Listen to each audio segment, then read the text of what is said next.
Hello everyone, welcome back to a new Max tutorial.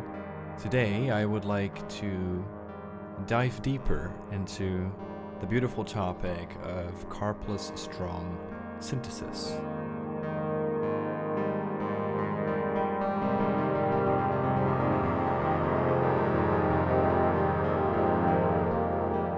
So for starters, let's have a look at this little diagram, which I have stolen from the book Audio Processes by David Creasy. I don't really know how to pronounce his name, but it's a very good book that I can definitely recommend for all kinds of audio related stuff. So if we take a look at this diagram, this depicts the basic form of karplus-strong synthesis. And it's also mentioned in this book, in this paragraph right here, this is not actually the true karplus-strong synthesis, what's depicted here in this diagram, but it gets very close to it, and it kind of just shows the basic idea behind it, really. So what exactly is karplus-strong synthesis before we dive deeper into this diagram?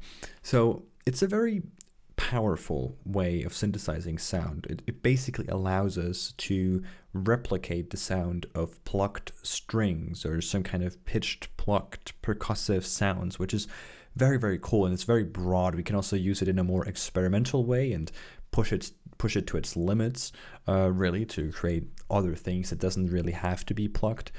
So really, it's a very powerful tool. It's also, in a way, just a basic form of physical modeling, which is a whole other crazy rabbit hole, which I might talk about in some kind of future episode here. But really, this is a basic form of physical modeling, which tries to replicate real life instruments in a way, or just real life sounds, really. For starters, right here, at the beginning of our signal flow, we'll have a short burst of energy, or in this case, just any kind of audio signal, really. It's most commonly a white noise, but it can be really anything. It can be an audio signal of, for example, from a buffer, or it can also be a waveform, whatever really you want it to be. But it just has to be very, very short. So between 10 to 1 millisecond, or even shorter, is the most common use. So yeah, this just has to be very, very short. And this replicates kind of kind of putting a string into motion, like hitting it with our finger or with a stick or with whatever you want to use. So this is kind of what this replicates. After this is going to be sent to an output, but it's also going to be sent into a delay. Very important, this delay. And this delay will then send the signal further delayed to a low pass, and then multiply it, and then send it back in a feedback right here. Now, this is very important because this is very much how this all works. So basically, let's imagine that we put a string into motion, and let's say it's a guitar string. That guitar string, I put that in motion. There are waves, 2 waves to be specific, that kind of from the point of contact will expand outwards to the 2 ends of where the strings are attached to the guitar, which is the bridge and the head, and then they will reflect off from these 2 ends and move back inwards. In this case, with karplus-strong synthesis right here, for example, we only utilize one of those waves. We don't use 2 of them. We just use kind of this one wave expanding, reflecting off from one end, going back into the other direction, reflecting then once again away from that end, going back and forth and back and forth. And that is basically what that delay replicates. It replicates the wave. This is this short burst of energy that we put into here. And then this wave that gets generated is just going back and forth between the 2 ends of where the strings, or the specific string, is attached. And what's very important is, of course, that these strings, it will lose energy over time. And that's why we have here a low pass filter and a multiplication, essentially, which will be a multiplication between 0 and something below 1, to slowly let that energy die out over time. And then this is being added together with the initial burst of noise here in the beginning. And very important is the delay time, because the delay time directly influences the frequency at which we hear the specific pitch that we will want to generate. And that's also why we have little MIDI keys here that will send out a frequency. We will calculate with this calculation here the time in milliseconds or samples at the end of the day with our max patch, which we will want this delay to be, which will be the frequency itself. So a lower frequency will mean a longer delay, actually, like kind of a, for example, let's say you have a low note that you want to produce. So the delay will be slower, right? And if you have a higher pitch that you want to produce, it will be a faster delay, a very fast, kind of like imagine the wave expanding on the string. With a low wave, with a low frequency, the wave will be expanding slower, right? The delay will be slower because it's going from one end to the other at a slower pace. And with high frequencies, it will be much faster going through the string. So that's basically how this works. And that basically concludes what this diagram here shows in karplus-strong synthesis. That's basically it. And it's really not that difficult to implement it into Max. To begin with, I do want to implement this patch in the MC multi-channel environment for the reason of utilizing some interesting effects that we can produce here with the delay time. So as we mentioned, the frequency, or rather delay time, will determine what kind of frequency we have. And what I want to do is I want to have multiple instances, multiple channels of this signal flow right here, where we'll have each channel has a slight deviation in delay time. This will create this kind of little bit of an eerie, weird, bizarre, detuned, out of tune kind of string sound, which is my goal. And for that, we are going to use the MC environment, essentially. So let's start out with the beginning of this, which is going to be the burst of noise. So we're going to use an MC.noise object with, let's say, for example, 10 channels of audio. And of course, this has to be very short, so we'll have to give it a envelope. And in this case, I'm going to do this with the line object. Of course, it has to be mc.line. And let's just say it starts at 1 and goes to 0 in 10 milliseconds. So we have this very short burst of noise. So really, if we want to listen to this already, just to get a hear for what that actually sounds like, we can do that real quick.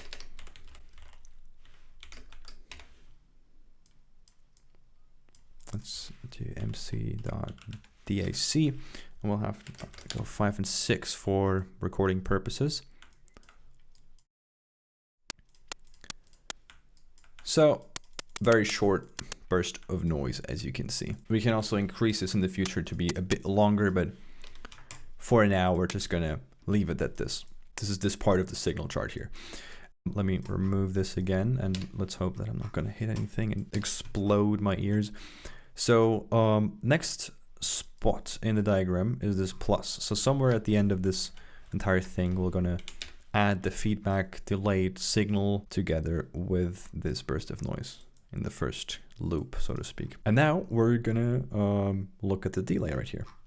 So the delay, well, we have multiple ways on how to produce this delay. We could use, for example, the mc.tapin object and tapout object. This is what we have looked at in my previous videos about delay basics. So we could use this right here, but for this case, I'm going to decide to do this in the mc.gen or just gen environment and use the delay object inside here. The reason for that is that in gen, we process audio sample by sample by sample. So we can have, for example, even a short delay of only one single sample.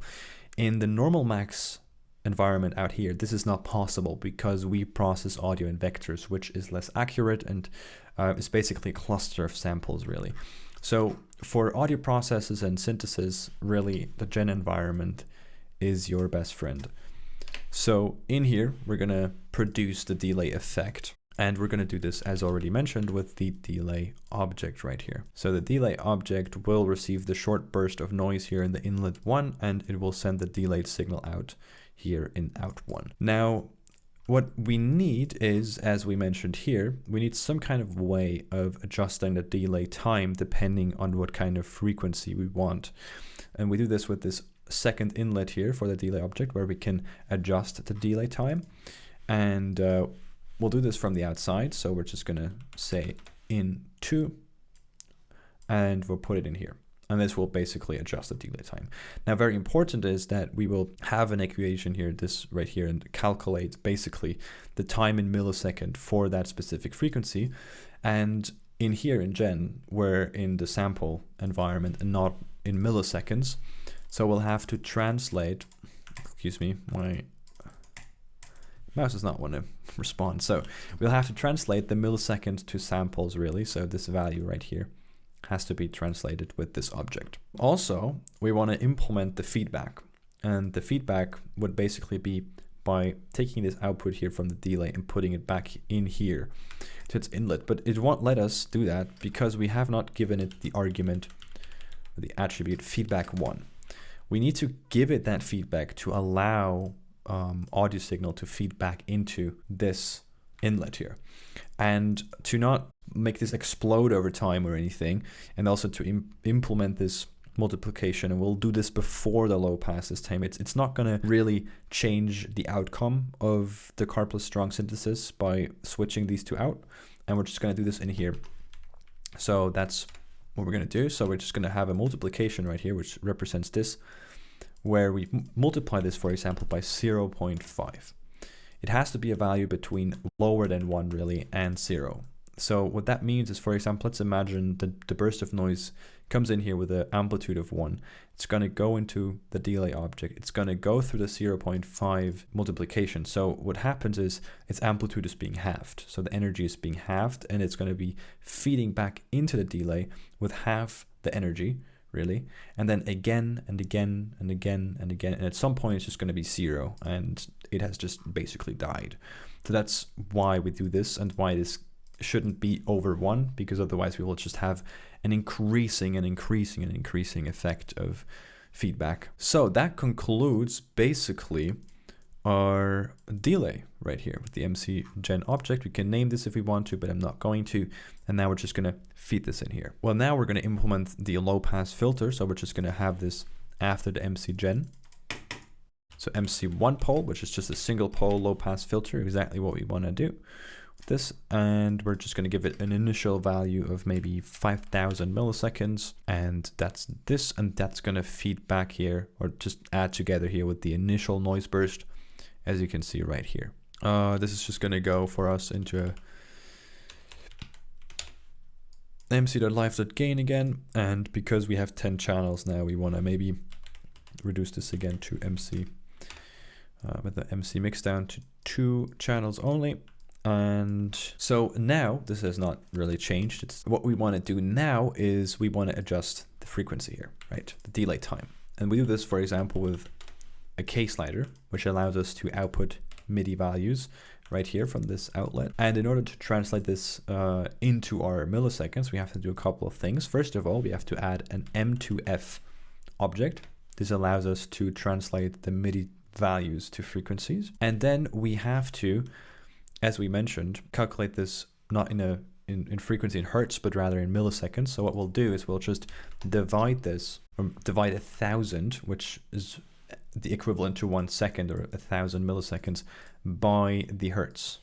So with this exclamation division object right here, we will have 1,000 divided by this value. So the right operand here is in the left inlet. And now we can just send this into the MC Gen object, and we will have basically now different pitches. So if I press a different pitch and turn this,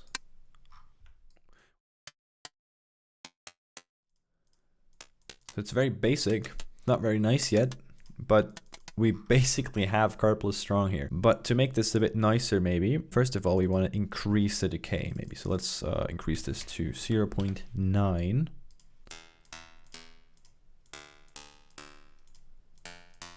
Nice. And instead of just always having to go back and forth, we'll just implement a trigger bang float. So this does is we're going to send this in here. So first the float is going to be sent to the delay, and then it's going to be banged here with this envelope. Perfect. So there we go. We have our little string instrument. Now we can have a couple of things, of course, to make this a bit nicer and also more individual. Let's start by maybe adjusting a few things here in this gen patcher. So let's imagine you press a key on a piano, let's say a low one. So you press that key and you will hear that low string resonate, and that will actually resonate quite some time. But let's say you press the highest key on the piano, it will resonate only for a very, very short time. And that's what we want to implement maybe for realism also in our patch here. So what we can do for that is going to be using this T60 object. And this really just automatically calculates the multiplication factor for lower frequency being higher, and for higher frequency it should be shorter. So we basically just have to multiply the milliseconds, so just the amount duration in milliseconds, or samples in this case, and put it here into this multiplication. In order to do that, we have to delete this arbitrary number and then just implement that here. And to maybe still have some manual control over this, I'm just going to add a multiplication here and a third inlet, which will allow us to manipulate that value from the outside. So that concludes that. And now we have a third inlet here, which we can use to manipulate that decay, so to speak. So now if we put this down to near 0, it's just going to be very short. And if I increase this,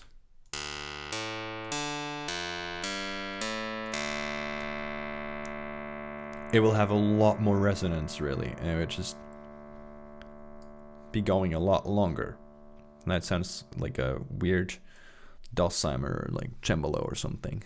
So we can also adjust this duration of the burst of the noise, which will also adjust the decay, sort of. So we can do this by having this last value be adjustable. And I will do this with a pack object. We'll have 1. Now, very important, we have to put a space in between the 1 and the comma for the pack. Otherwise, it will look at this as one value, which is wrong. It will implement this wrongly. So let's do it like this, and then just give it the initial value of 10. And now we can adjust this value down here. And it's a cold inlet, so it's not going to immediately change and bang out this change and bang the envelope. It's going to wait until we send it the bang here. So we need the bang right here. You can delete this. And now we'll have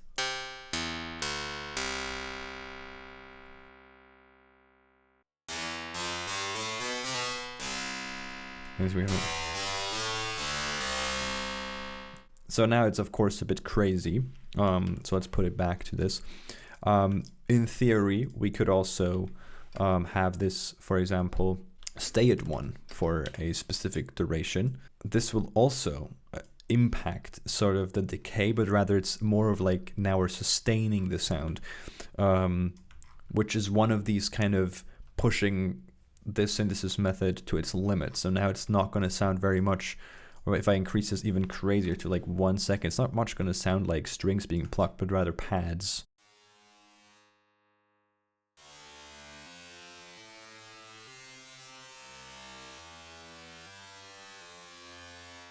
It's now rather a string being like with a bow, right? That's basically that. And of course you can also, for example, use pink noise up here instead of white noise, which is going to impact the sound. Or we can also use cycle, so a simple sine wave.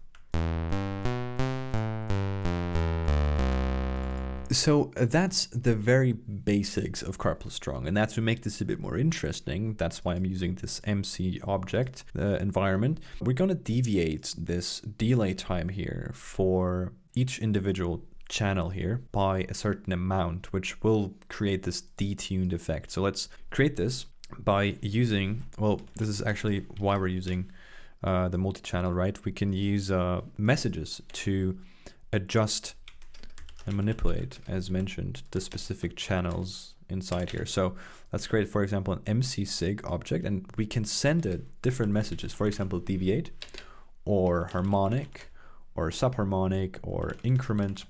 These are all messages which will somehow affect individual channels.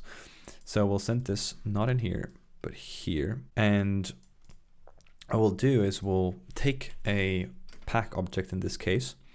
We're going to say deviate is going to be the message that we want. And we want to deviate per channel by 0.1. Well, let's do 0.5 maybe for the beginning. And we have a start value of 100 initial frequency. So what happens now, if I would bang this real quick, is we have now 10 channels. Each instance is deviating by 0.05, which is really just a very small number. And now we can, of course, take this float value, which we get from our frequency, implement this here on the right inlet, adjusting this value right here. So we'll deviate from that specific frequency for each of those 10 channels, the delay time. And that will create sort of a bit of out of tune kind of string. So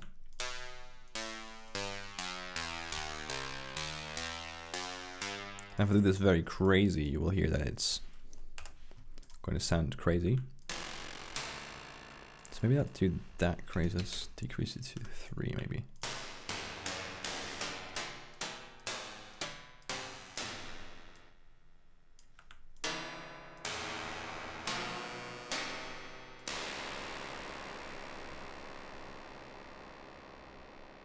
Very nice already, I would say. So now we could maybe also add the possibility to change the value here of the cutoff frequency. So now we can change that. And as you can also hear, the burst of noise is very in your face if we have a lower cutoff frequency. So maybe we want to add another low pass here. And maybe multiply this by 2 right here. So now, excuse me, the noise is less in your face, really. Now we have one issue though, and that is whenever I change the pitch from one to another, as you can see, the previous instance is just going to fade out immediately.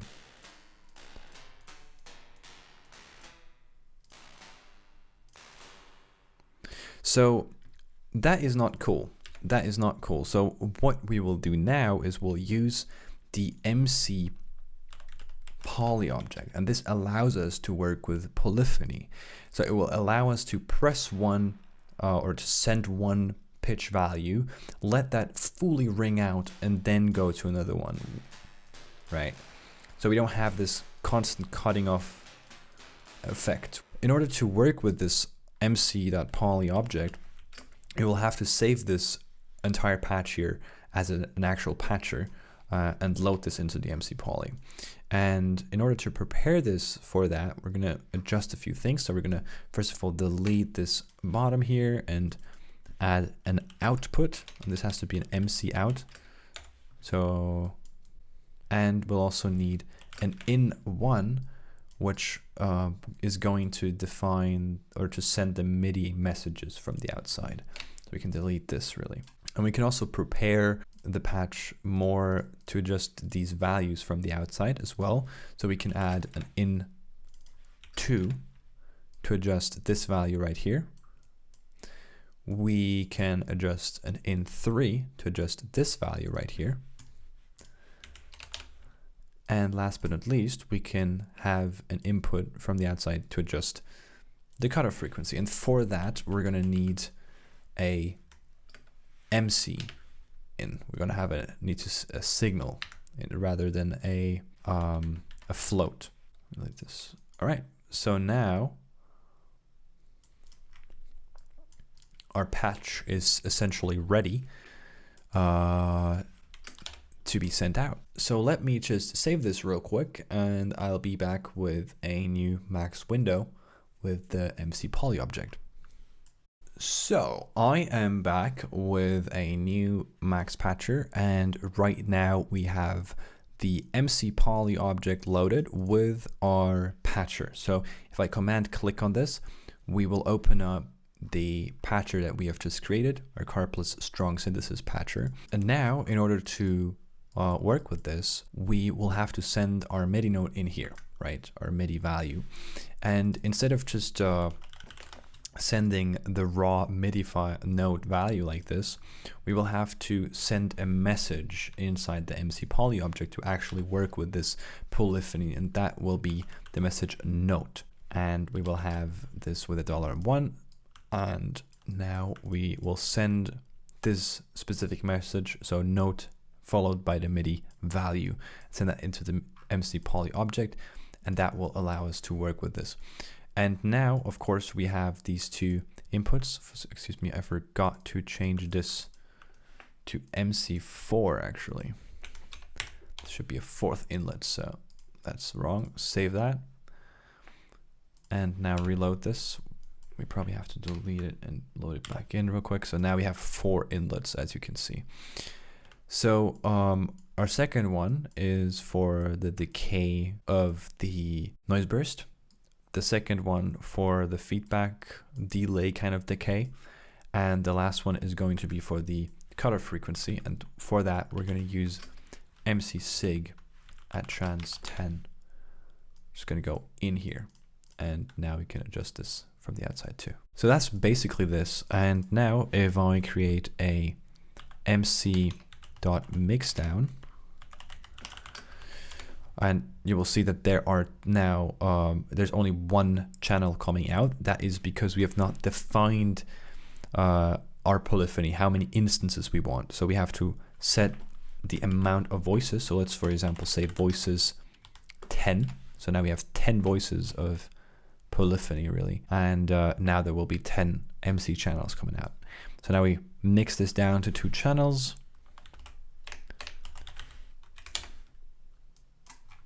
And for recording purposes for me, once again, 5, 6. And now if I adjust the cutoff frequency a bit, the decay time, and also the decay time here, we will now have, or we should have, a karplus-strong string synthesizer with polyphony.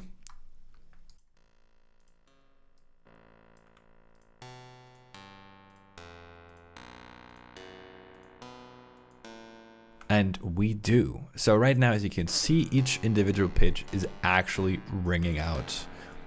And that's exactly what we wanted. So that's really, really nice. And now basically our patch is finished and we don't really have to do a lot more.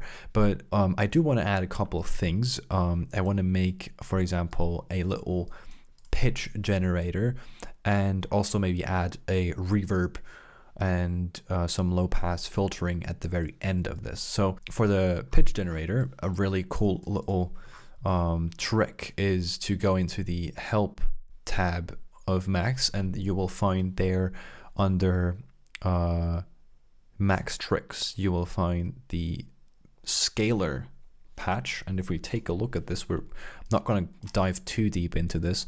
Essentially what this does here, it creates different pitches according to a scale.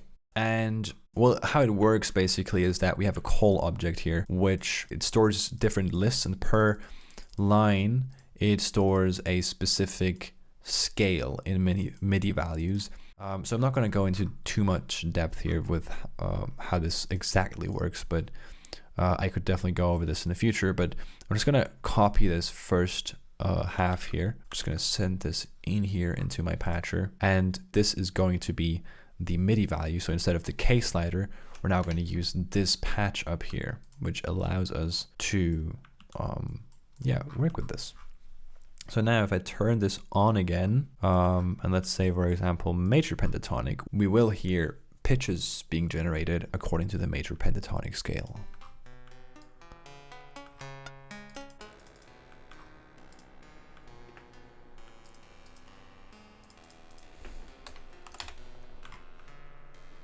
So I had to decrease the deviation a bit.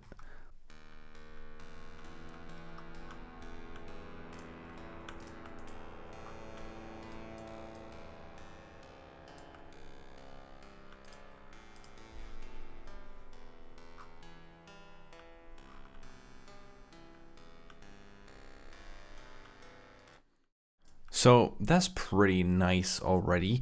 Now something else that we could do is, for example, adjust the panning of each individual pitch that is being played.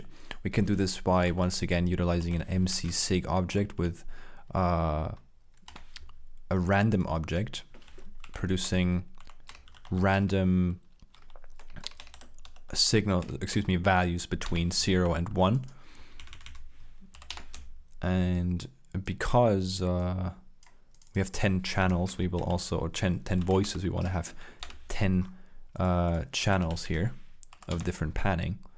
So we can use the set value message to adjust individual panning for each channel. So in the first inlet, we're going to have the channel number, and then this one we're going to have the panning, and we're going to use a counter 0 to 9 plus 1, so we get 1 to 10, and that's going to be this. So now this should count to 10 and then go back to to 1, and then we will have different panning for each individual channel of this sig right here. So I had to change this $sign to the actual values. Of course, we're not using $signs because we're using the pack object.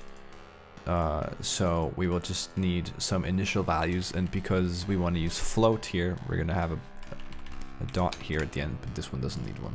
So now they're panning according to a random value between 0 and 1, which is essentially how this works with MC Mixdown. And last but not least, we can add a reverb, which I will steal from my other patch here. So let's utilize an MC.unpack, for example, to unpack these two MC signals to individual signals, put this into the gen, and maybe also have some dry signal. So let's put that here and that here. And then we'll have to, of course, change this to normal live.gain. Left, right, DIC. Oops.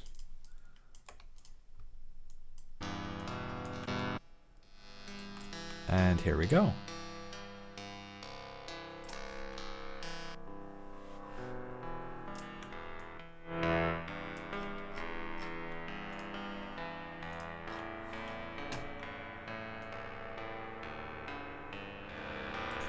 So that is pretty cool, and now we could of course also have an outside value to adjust the deviation, so we can add a 5th inlet here to adjust the deviation here from the outside. So we'll have to delete this real quick and put it back in, and now we can adjust that as well. So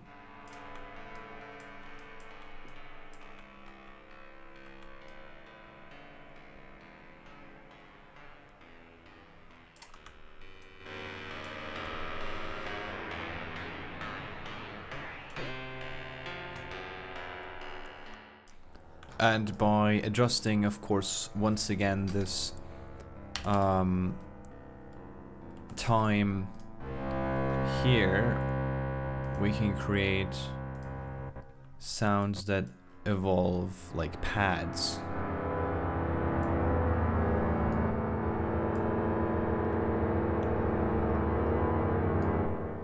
So yeah, that is very much the basics of karplus-strong synthesis. Now, of course, we can play around more with what kind of audio source we have here for this short burst of signal. We can also work more with this delay in theory and create a second delay maybe, or have other kind of wave shaping effects in here and stuff like this. So really we can go nuts really with what we want to do in between and after and before we go through this signal process here. So we can really adjust this a little bit to create more interesting sounds, and I might do this in a future video and expand on this idea of this little synthesizer here. But I think this is for the basics a very interesting way of synthesizing. sounds. So I hope this was helpful, and if so, I hope to see you in the next video. Bye.